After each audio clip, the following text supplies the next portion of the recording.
Kita adalah angkatan gagap yang diperanakkan oleh angkatan takabur.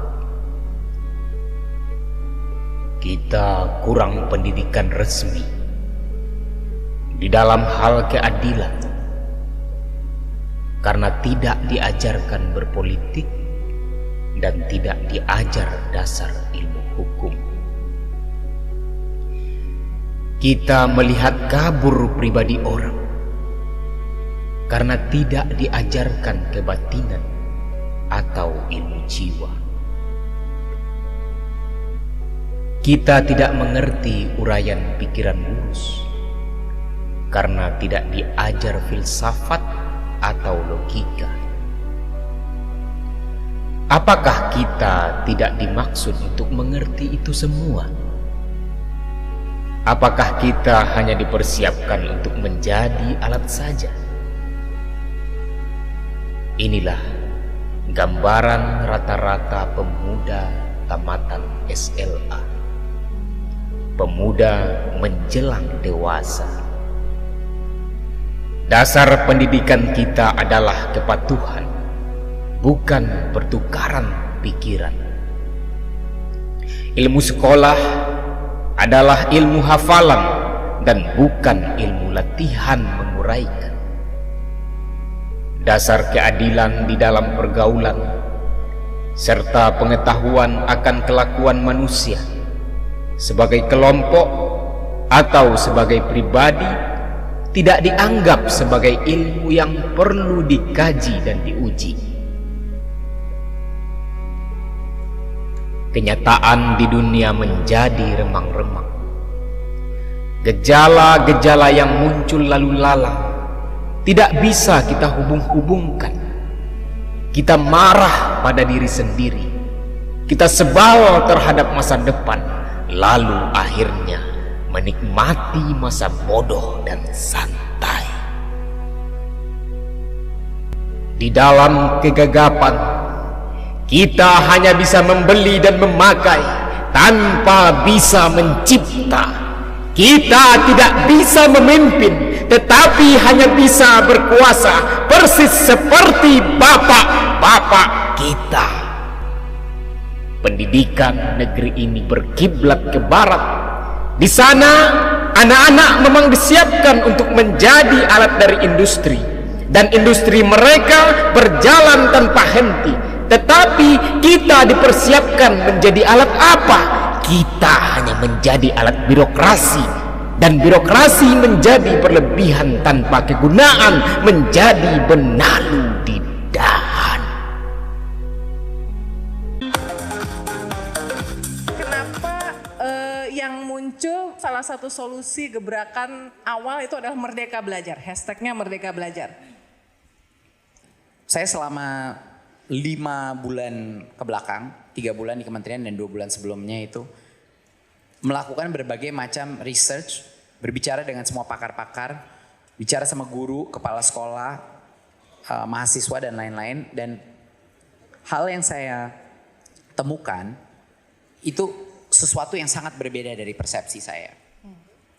Bahwa sebenarnya dulu saya kira itu pendidikan itu seperti suatu sistem manajemen yang bisa dikasih insentif sama disinsentif, lalu kalau kita ada metrik-metrik yang jelas dan kita menginsentifise metrik-metrik itu, secara otomatis itu akan menimbulkan sistem pendidikan yang baik.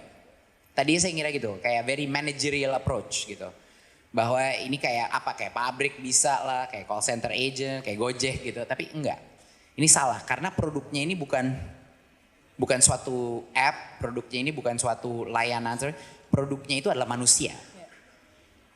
Jadi tingkat kompleksitas yang luar biasa tingginya dari pembentukan suatu manusia itu nggak bisa menggunakan approach yang sama seperti di private sector atau di apa. Tapi satu hal yang saya sadari adalah apa ciri-ciri sekolah-sekolah yang terbaik. Dan banyak sekolah-sekolah baik di Indonesia, cuman kita nggak pernah, jarang dengar gitu. Termasuk di daerah ya? Ya, tapi mereka biasanya agak bandel-bandel nemuin sistem prosesnya sendiri, berinovasi sendiri gitu. Keluar dari jalur-jalur sendiri untuk menemukan titik temunya sendiri yang pas buat siswa-siswinya. Itu adalah organization culture-nya. Culture daripada sekolah itu bukan kepada individu dalam sekolah, tapi culture dalam sekolah itu adalah culture of learning dan culture of innovation. Jadi ya itu culture di mana banyak tanya, banyak coba, banyak karya. Nah, ini yang sebenarnya sangat relevan seperti pengalaman saya di Gojek waktu itu. Gitu. Culture of innovation, culture of learning. Punya orang-orang manusia yang punya growth mindset. Itu sebenarnya objektif daripada sistem pendidikan kita. Untuk menciptakan anak-anak yang punya growth mindset. Apapun passion dia. Gitu. Ini sedikit berbeda, ini nggak bisa dilakukan dengan administrasi pendidikan. Ini harus melakukan melalui transformational culture change. Makanya ini harus diserang dari berbagai macam penjuru. Dari pendidikan guru-guru baru masuk, pendidikan guru di dalam situ, perubahan dan fleksibilitas daripada kurikulum, perubahan dari sisi administrasi dan regulasi untuk melepaskan berbagai macam kendala dan sekat-sekat.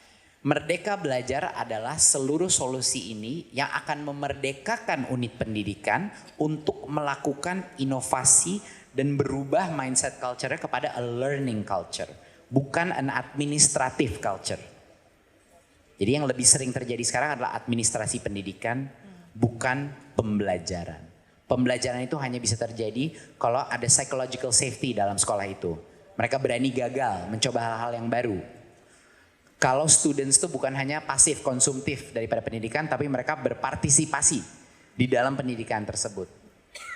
Kalau tidak ada rigiditas atau tumpuk birokrasi dan administrasi yang harus dilakukan guru yang mendistract dia daripada melakukan core functionnya, yaitu mengajar dan berinteraksi dengan murid. Jadi Merdeka Belajar adalah satu kata kunci yang menjadikan call to action untuk masyarakat. Untuk para guru, kepala sekolah, orang tua, company semua, agar kita meredefinisi apa itu culture yang tepat, culture yang merdeka di dalam unit pendidikan. Bergerak sajalah dan terus bergerak, karena kita generasi bergerak,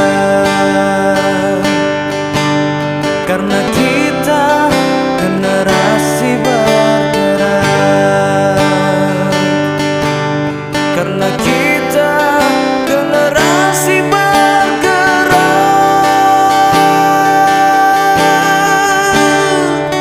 generasi bergerak.